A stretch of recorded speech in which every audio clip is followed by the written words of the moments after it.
మీ బుద్ధే మారలేదంటే మళ్ళీ ప్రజలు మళ్ళొక తీర్పు ఇస్తారు. ఆ హోదా కూడా మిగిలదు చివరికి.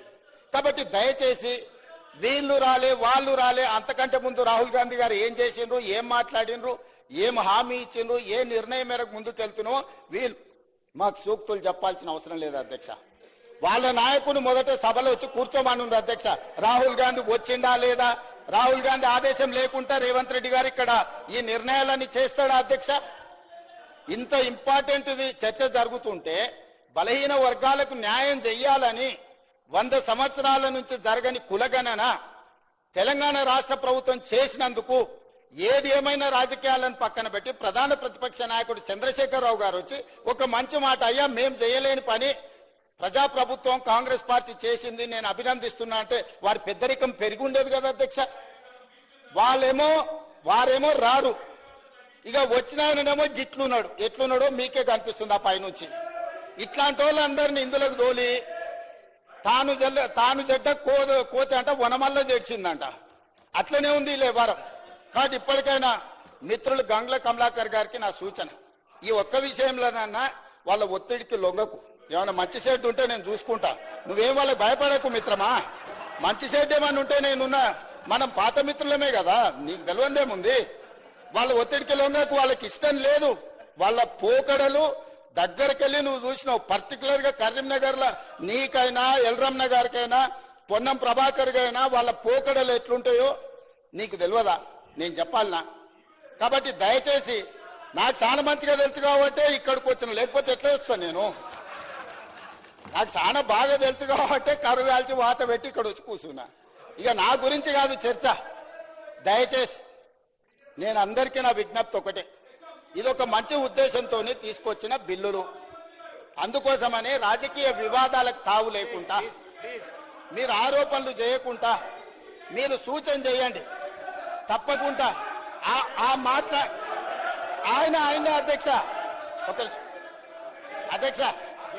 అధ్యక్ష ఆ వెనకాల గట్టిగా అరిసేట ఆయన కూడా ఆయనే అధ్యక్ష, ఆసోపతే.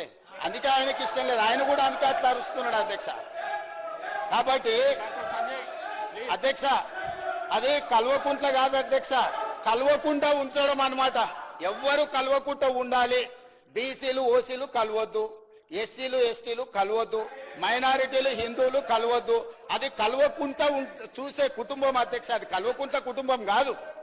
కాబట్టి ఇప్పటికైనా ఈ బిల్లును చర్చ లేకుండా మన సభ అంతా ఏకగ్రీవంగా ఆమోదించి చేస్తే కేంద్ర ప్రభుత్వం మీద ఒత్తిడి తీసుకురావడానికి ఉంటది. మేము ధర్నా చేసినప్పుడు రాలేదు, మాకెట్లాగూ మోడీ గారు ఈ విషయంలో అపాయింట్మెంట్ ఇవ్వలే. మిత్రులు పాయల శంకర్ కి ఢిల్లీలో మంచి ఇన్ఫ్లుయెన్స్ ఉంది. మోడీ గారు అపాయింట్మెంట్ ఇప్పిస్తే మనందరం కలిసి వెళ్ళి రాష్ట్రపతి గారి దగ్గర పెండింగ్ ఉన్న విద్యా ఉద్యోగ అవకాశాలకు సంబంధించిన బిల్లు, అదేవిధంగా రాజకీయ స్థానిక సంస్థలలో రాజకీయ రిజర్వేషన్ల బిల్లు, ఇప్పుడు చంద్రశేఖరరావు గారు 50% నియంత్రించుకుంటూ ఏదైతే తెచ్చిండో, వారు తెచ్చిన బిల్లు వల్ల పంచాయతీ రాజులో ఎస్సీ ఎస్టీల రిజర్వేషన్లు తీస్తే ఆల్మోస్ట్ 27% పోతాయి అధ్యక్ష. ఇక 23% బీసీలకు వచ్చినాయి. అదేవిధంగా మున్సిపాలిటీస్లో కూడా ఆ రిజర్వేషన్లు తీసేస్తే దాదాపుగా 31% బీసీలకు వస్తున్నాయి అధ్యక్ష మున్సిపాలిటీస్లలో. కాబట్టి ఈ రోజు గుదిగ బండగా మారిందే 2018లో టీఆర్ఎస్ పార్టీ తీసుకొచ్చిన 50% పరిమితి చేసిన రిజర్వేషన్ల చట్టమే ఈ రోజు గుదిబండగా మారింది స్థానిక సంస్థలలో. అదేవిధంగా మున్సిపాలిటీస్లో కూడా ఆ నిబంధననే మనకు అడ్డంకిగా మారింది. ఈ మూడవ మున్సిపల్ ఇప్పుడు పెట్టిన సవరించిన బిల్లులు కూడా ఆమోదిస్తే ఆ 50% అడ్డంకి తొలగిపోతే భవిష్యత్ కార్యాచరణ మొత్తం పకడ్బందీగా చేస్తాం అధ్యక్ష. నేను మళ్ళొకసారి మిత్రుడికి నేను మాట ఇస్తున్నా సభా నాయకుడిగా, చిత్తశుద్ధితోని దీన్ని అమలు చేసుకుందాం. దీన్ని చిలువలు పలువలు చేసి మిమ్మల్ని మీరే అవమానించుకోకండి ఒకరిని ఒకరు. ఎందుకు అని అంటే వాళ్ళు బానే ఉంటారు. గంగుల కమలాకరు పొన్నం ప్రభాకర్ను అవమానించిన, పొన్నం ప్రభాకర్ను గంగుల కమలాకర్ను అవమానించిన, ఇది బలహీన వర్గాలకు సంబంధించిన ఆత్మగౌరవం అధ్యక్ష. ఈ సభలో ఒకరినొకరు మీరు విమర్శించుకొని ఇతరుల ముందు పలచన కాకండి. నేను సభా నాయకుడిగా వారికి సూచన చేస్తున్నా, మీరు కూర్చొని మాట్లాడుకోండి. మీకు మంచి జరిగే సమయం వచ్చింది. ఈ మంచి జరిగేటప్పుడు కలిసికట్టుగా ఉండండి. యజమానులను ఒప్పించడానికి, సంతోష పెట్టడానికి పరిశమైన పదజాలం మంత్రుల మీద ప్రయోగించడం వల్ల మీరే చులకన అవుతారు. మీకు మంచిది కాదు, ఈ సభ మర్యాదకు గౌరవానికి కూడా మంచిది కాదు. కాబట్టి ఇది చర్చలు కూడా చేయాల్సిన అవసరం లేదు. వాళ్ళు చేసిన పాపాలను మేము ఇక్కడ కూర్చొని అడుగుతున్నాం.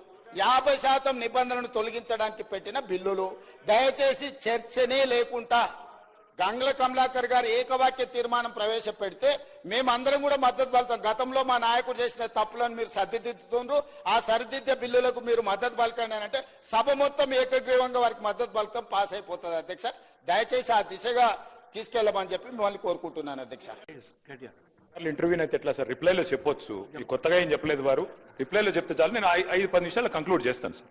సార్, గౌరవ మంత్రి గారు మాట్లాడుతూ మాకు కోర్టులు అంటే చాలా గౌరవం ఉందన్నారు అధ్యక్ష. సుప్రీంకోర్టు అన్నా హైకోర్టు అన్నా చాలా గౌరవం ఉందన్నారు, చాలా సంతోషం. ఎందుకంటే సుప్రీంకోర్టు మన తీర్పిచ్చింది సార్. 10 మంది ఎమ్మెల్యేలు ఎవరైతే పార్టీ మారారో వారిది కూడా మరి స్పీకర్ గారి పరిధిలో ఉంది. వారి విషయంలో కూడా స్పీకర్ గారు నిర్ణయం తీసుకుంటారని మేము ఆశిస్తాం.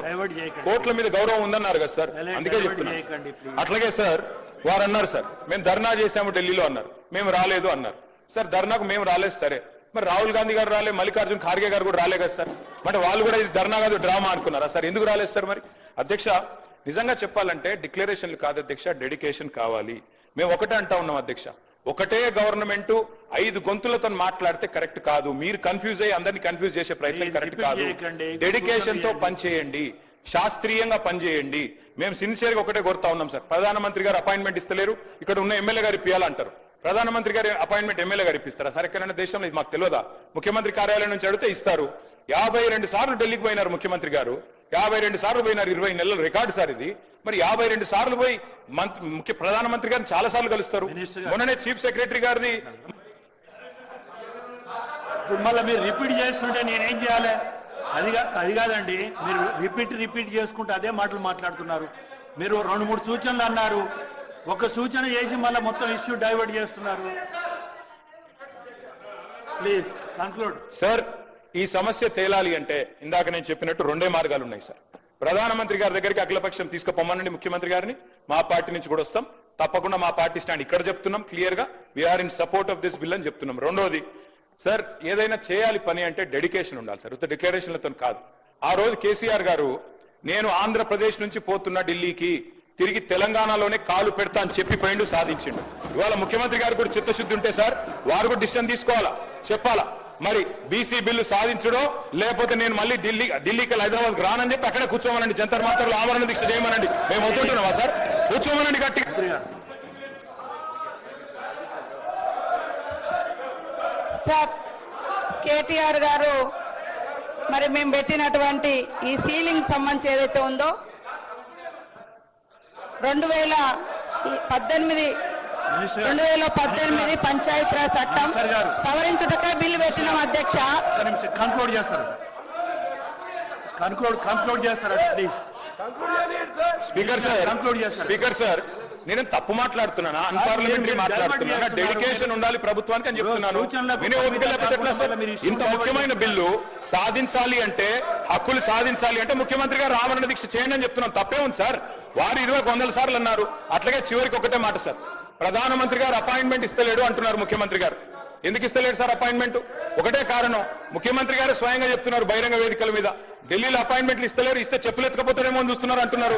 ఇట్లా మాట్లాడిన అపాయింట్మెంట్ వస్తాయా సార్? అందుకే ముఖ్యమంత్రి గారి భాష మార్చుకోండి, బుద్ధి మార్చుకోమని చెప్తూ మా పార్టీ సపోర్ట్ తెలియజేస్తాం.